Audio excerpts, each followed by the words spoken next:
voci din trecut le aud, iar zi și noapte n-au dispărut. S-a vrut, dar nu se poate, ceața din noi dorea să le ascundă, sufletul tău le-a găsit. Iar le ascult, unele în amintire nu s-au pierdut, altele vor schipire și vor trăi.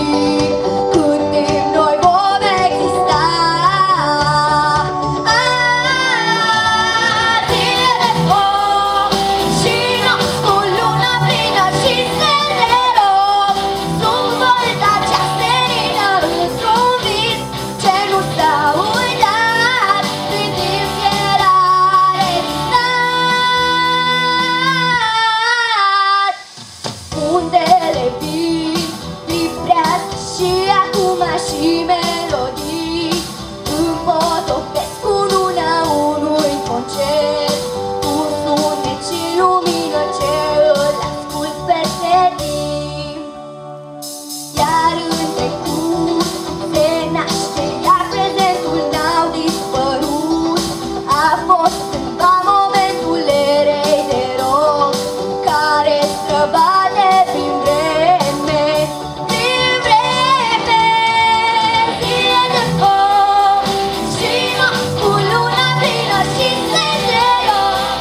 Sub vălta cea senină, într-un vis ce nu s-a uitat, din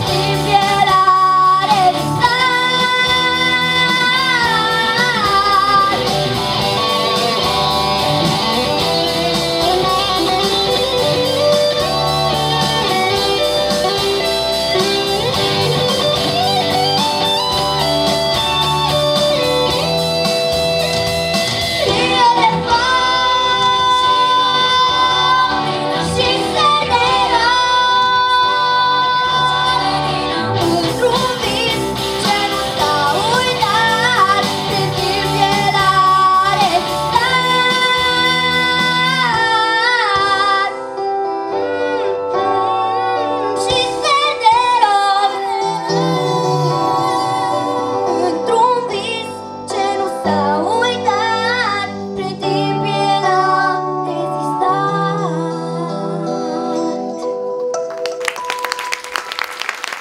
Mulțumesc!